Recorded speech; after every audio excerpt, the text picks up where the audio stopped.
हरे कृष्ण। हमारे लक्ष्य क्या होनी चाहिए?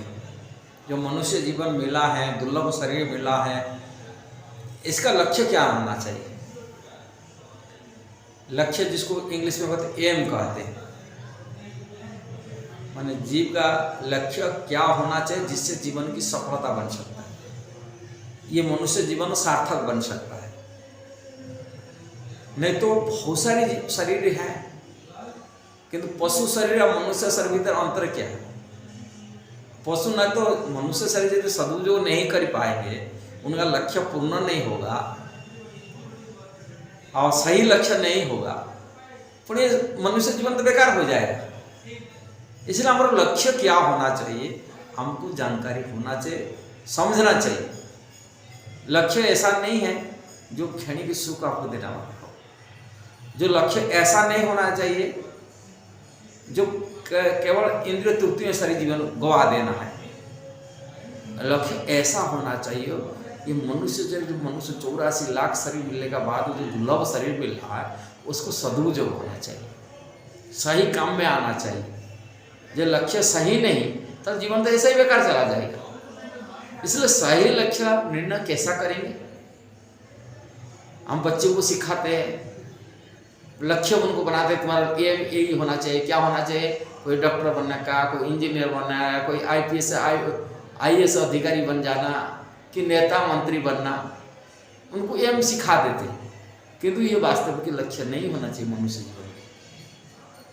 अनंत काल में हम बहुत बार कोई नेता मंत्री सब बड़े बड़े अधिकारी बने होंगे, किसी ने नहीं, किंतु पुण्य खो दिए, पुण्य संसार पुनः संसार को आना पड़ा, बार बार जन्म चक्र फंसे रहे।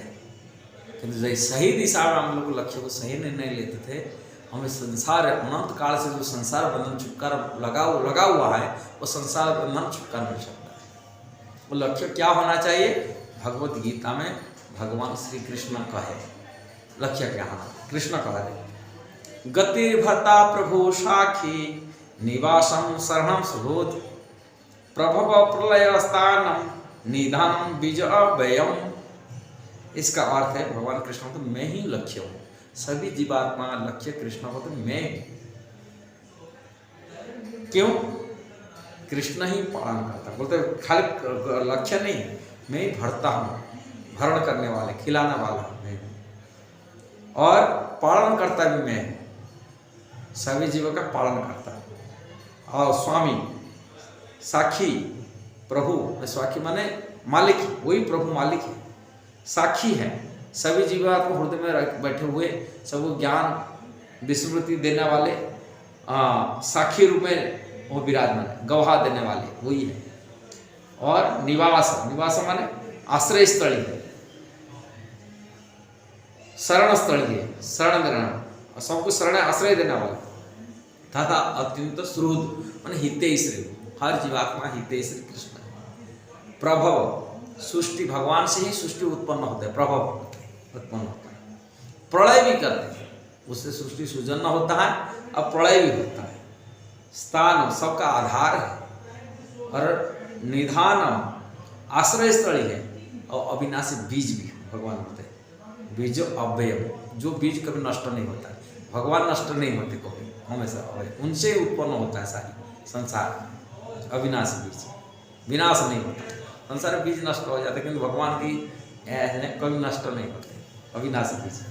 इसलिए कृष्ण ही सभी का उद्गम स्थली है, उनसे सारी स्रोत है, और कृष्ण ही लक्ष्य है। जीवात्मा कृष्ण को लेकर साधन लेता है, कृष्ण पाने के लिए उपाय साध लेता है, कृष्ण भक्ति कर लेता है, कृष्ण सेवा में लग जाता है, उनकी जीवन सफलता होता है। और कृष्ण सेवा के लिए हमको योग्यता बनाना पड़ेगा। कैसा हम योग्यता क्वालिफाइड होने से हम भगवान श्री कृष्ण की सेवा में लग पाए, और उसी योग्यता प्राप्ति करने के लिए एक उपाय कलयुग में वो है हरे कृष्णा कृष्ण कृष्ण हरे हरे, हरे राम राम राम हरे हरे। इसी महामंत्र कलयुग का युग मंत्र, इसको ही जप करना पड़ेगा, उसको कीर्तन करना पड़ेगा। भगवान के नाम जप एकमात्र उपाय साधन है, जो कलयुग में कली का प्रभाव से बचा करके कृष्ण का सेवा में लगा देगा, कृष्ण प्रेम दिला देगा, कृष्ण ही प्राप्ति करा देगा, कृष्ण धाम दिला देगा, इस संसार बंधन से छुटकारा दिला देगा, सब कुछ दिला देगा एक कृष्ण नाम। इसलिए नाम के ऊपर ज़्यादा श्रद्धा, विश्वास, दृढ़ता बनाए रखिए, अपने जीवन को सार्थक बनाइए। यदि वीडियो अच्छा लगा जरूर उसको शेयर करना, सब्सक्राइब करना, लाइक कमेंट देना। हरे कृष्णा।